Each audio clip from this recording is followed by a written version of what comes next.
Donald Trump Bharat की economy को बर्बाद करने की पूरी कोशिश कर रहे हैं, लेकिन इसका कोई खास असर होता हुआ नहीं दिख रहा है। इसी बीच आईएमएफ की एक ऐसी रिपोर्ट सामने आई है जिसने अमेरिका को हिलाकर रख दिया है। आईएमएफ ने डोनाल्ड ट्रंप के मंसूबों पर पानी फेर दिया और बताया है कि भारत कैसे जल्द ही अमेरिका को पछाड़ देगा। आईएमएफ ने यह भी बोला है कि भारत की वजह से वैश्विक अर्थव्यवस्था को फायदा हो रहा है। आईएमएफ ने क्या बोला, चलिए आपको सब कुछ विस्तार में बताते हैं। वीडियो शुरू करने से पहले आपसे एक रिक्वेस्ट है कि एक वीडियो बनाने में रिसर्च से लेकर एडिटिंग तक कई घंटे लग जाते हैं। इस एक वीडियो के पीछे पूरे दिन की मेहनत होती है, इसलिए आप चैनल को लाइक और सब्सक्राइब जरूर करें। चलिए वापस अपने टॉपिक पर आते हैं।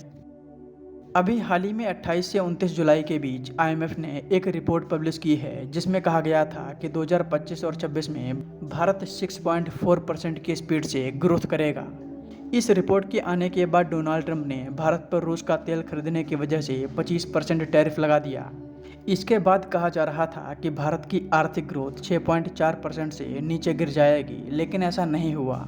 आईएमएफ की एक बार फिर बड़ी रिपोर्ट सामने आई है। आईएमएफ ने कहा है कि भारत की इकोनॉमी इतनी मजबूत है कि भारत पर डोनाल्ड ट्रंप के टैरिफ का कोई भी असर नहीं पड़ रहा। भारत अभी भी दुनिया की सबसे स्पीड से ग्रो करने वाली इकोनॉमी है, जो 6.4% की स्पीड से ग्रो कर रही है।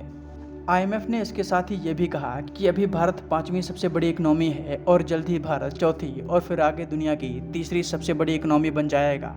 आईएमएफ ने अमेरिका की भी ग्रोथ का जिक्र किया। आईएमएफ ने कहा कि अमेरिका 2025-26 में 2% की स्पीड से ग्रो करेगा।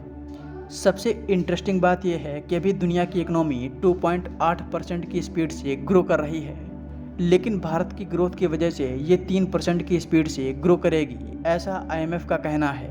ये तो आईएमएफ की रिपोर्ट थी जिसमें आईएमएफ ने भारत की नॉमिनल जीडीपी के बारे में बताया, जो अभी $4 ट्रिलियन के करीब है। लेकिन मेन जीडीपी जो होती है, जिसका नाम परचेजिंग पावर जीडीपी है, इससे ही पता लगता है कि किसी देश के पास पैसा कितना है, वह कितना सामान खरीद सकता है। इस पर हाल ही में मॉर्गन स्टैनली की एक रिपोर्ट सामने आई। इसमें इन लोगों ने बताया कि भारत परचेजिंग पावर के मामले में तीसरे स्थान पर है। भारत की परचेजिंग पावर जीडीपी $17.5 ट्रिलियन है, वहीं अमेरिका की $30.5 ट्रिलियन है। आप इस चार्ट में देख सकते हैं कि चीन की परचेजिंग पावर जीडीपी $40 ट्रिलियन से भी ज़्यादा है।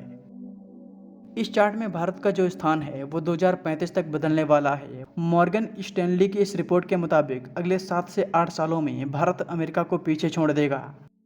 इसका अर्थ ये है कि चीन के बाद भारत दुनिया की सबसे बड़ी मार्केट होगी, जहां हर देश की कंपनियां अपना सामान बेचना चाहेंगी।